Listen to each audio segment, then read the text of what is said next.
दोस्तों supreme court में 28 अप्रैल को ऑनलाइन अश्लील कंटेंट की जो स्ट्रीमिंग है उस पर रोक लगाने वाली जो याचिका थी उस पर सुनवाई हुई। कोर्ट ने केंद्र सरकार और 9 ओटीटी सोशल मीडिया प्लेटफॉर्म को नोटिस जारी करके जवाब मांगा है। साथ ही ओटीटी पर जो अश्लील वीडियो शेयर किए जाते हैं उसको लेकर सुप्रीम कोर्ट की जो बेंच है justice B R Gavai, justice Augustine George Masih के बेंच ने कहा कि याचिका एक गंभीर चिंता पैदा करती है। केंद्र को इस पर कुछ कदम उठाने की जरूरत है। केंद्र को उन्होंने आदेश दिया केंद्र सरकार को। ये जो मामला है कार्यपालिका या विधायिका के अधिकार क्षेत्र में आता है, सुप्रीम कोर्ट का कहना हुआ, और ऐसे में हम भी आरोप है कि जो कार्यपालिका है कार्यपालिका के अधिकार क्षेत्र में दखल देते हैं। फिर भी हम नोटिस जारी कर रहे हैं ताकि सरकार इस पर कुछ काम करे। अब केंद्र की ओर से जो पेश हुए थे सॉलिसिटर जनरल तुषार मेहता, उनका कहना हुआ कि ओटीटी और सोशल मीडिया प्लेटफॉर्म पर कंटेंट को लेकर जो कुछ रेगुलेशन है वो पहले से ही मौजूद है। सरकार और नए नियम लागू करने पर विचार कर रही है। याचिकाकर्ता की ओर से एडवोकेट विष्णु शंकर जैन पेश हुए। अब दरअसल ये पूरा मामला समझिए, सरकार का नियम समझिए। सुप्रीम कोर्ट में केंद्र सरकार से ओटीटी और सोशल मीडिया प्लेटफॉर्म पर जो अश्लील कंटेंट है उस पर रोक लगाने के लिए दिशा निर्देश जारी करने की मांग की गई। याचिकाकर्ता का तर्क है कि ऐसी सामग्री युवाओं और समाज पर नकारात्मक प्रभाव डालती है, नेगेटिव इफेक्ट डालती है।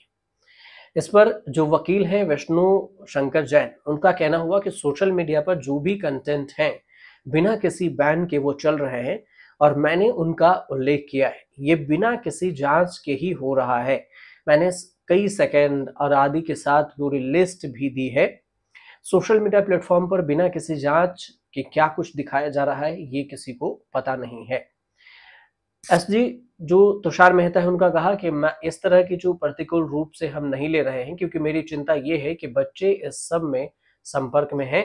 तो कुछ नियमित कार्यक्रमों की जो भाषा है ऐसी होती है और यह विकृति होती है, तो दो आदमी एक साथ बैठकर इसे देख भी नहीं सकते और उनके पास एकमात्र मानदंड है, लेकिन यह है 18 वर्ष से अधिक आयु के लोगों के लिए एक अंडरलाइन खींचा गया है।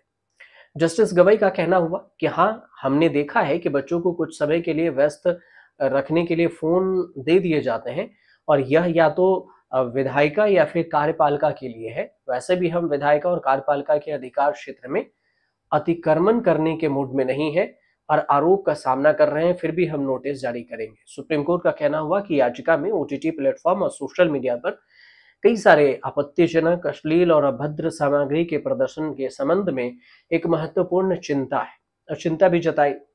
सॉलिसिटर जनरल तुषार मेहता का कहना हुआ कि याचिका को किसी भी प्रतिकूल तरीके से नहीं लिया जाना चाहिए और ये भी प्रस्तुत किया जाना चाहिए। सुप्रीम कोर्ट से ये भी कहा एसजी के सामने कि कुछ नियम हैं, अस्तित्व में हैं और फिर हम उस पर विचार करेंगे, इसलिए हम प्रतिवादियों को नोटिस जारी करते हैं। मतलब केंद्र सरकार को नोटिस जारी किया गया ईमेल के जरिए। कोर्ट ने 21 अप्रैल को भी कहा था कि नियम बनाना केंद्र का काम। सुप्रीम कोर्ट ने इससे पहले ही 21 अप्रैल को याचिका पर सुनवाई की, तब भी कहा था कि याचिका में उठाया गया मुद्दा नीतिगत मामला है और यह केंद्र सरकार के अधिकार क्षेत्र में है। इस संबंध में नियम बनाना केंद्र का ही काम है। जस्टिस गवई ने कहा था कि हम पर आरोप लगाया जा रहा है कि हम कार्यपालिका और विधायिकी कार्यों में हस्तक्षेप कर रहे हैं, तो ऐसे में हम टिप्पणी नहीं कर सकते, लेकिन तब भी हम ये नोटिस जरूर भेज रहे हैं कि सरकार इस पर क्या कर रही है। सुप्रीम कोर्ट की जो ये टिप्पणी है वो उपराष्ट्रपति जगदीप धनखड़ और बीजेपी के सांसद निशिकांत दुबे ने जो हाल ही में टिप्पणियां की थी उसके बाद आई है कि आरोप लग रहा है सुप्रीम कोर्ट पर। अब दोनों ने कोर्ट पर न्यायिक अतिक्रमण का आरोप लगाया था। इसके बाद से सुप्रीम कोर्ट के जो अधिकार क्षेत्र है उसमें बहस चल रही है। धनखड़ ने 23 अप्रैल को आरोप लगाया था और इसके अलावा निशिकांत दुबे ने भी आरोप लगाया था कि अगर सुप्रीम कोर्ट ही सब कुछ कर रही है तो संसद को बंद कर देना चाहिए। इसके बाद दोनों के बीच में सीजीआई के जो पावर है, काम है, इन सब को लेकर सवाल उठने लगे थे। अब जो ओटीटी वाला मामला है ये भी जब कोर्ट में पहुंचा तो इस पर भी सवाल होने लगे और कहा जाने लगा कि आखिर इसमें कहाँ तक जो प्रतिबंध है, बैन है, वो नियम क्या सब है।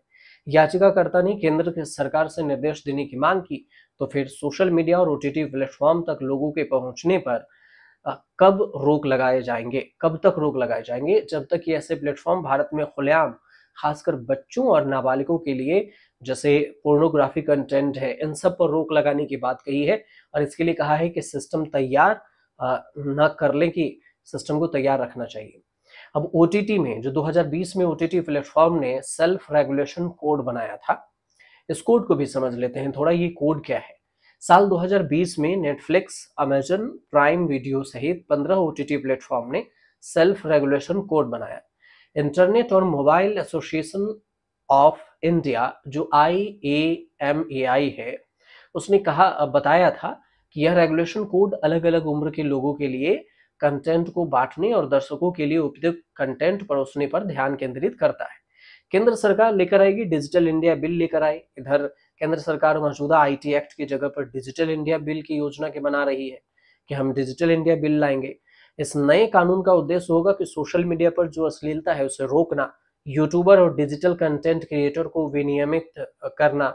साथ में सरकार इस विधेयक पर 15 महीने से काम कर रही है और इसमें टेलीकम्युनिकेशन, IT, मीडिया जैसे विभिन्न क्षेत्रों के लिए खास तौर से विशिष्ट नियम, स्पेशल नियम भी शामिल होंगे, जो कहां पर क्या चीजें यूज हो रही है। ऑनलाइन कंटेंट को लेकर सरकार के जो मौजूदा गाइडलाइंस है उसे भी मानना पड़ेगा। अब जो ये भी समझिए कि भारत सरकार ने 2021 में the information technology inter media guidelines and digital media ethics code rules बनाई थी।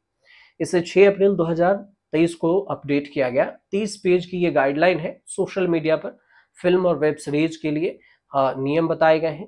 पेज नंबर 28 को अगर देखेंगे तो फिल्म, वेब सीरीज और एंटरटेनमेंट प्रोग्राम के लिए जनरल गाइडलाइंस है। इसमें टारगेट गाइडलाइंस के आधार पर कैटेगरी तय करना जरूरी है और ये चेतावनी देना भी जरूरी है कि आप क्या कंटेंट दिखा रहे हैं।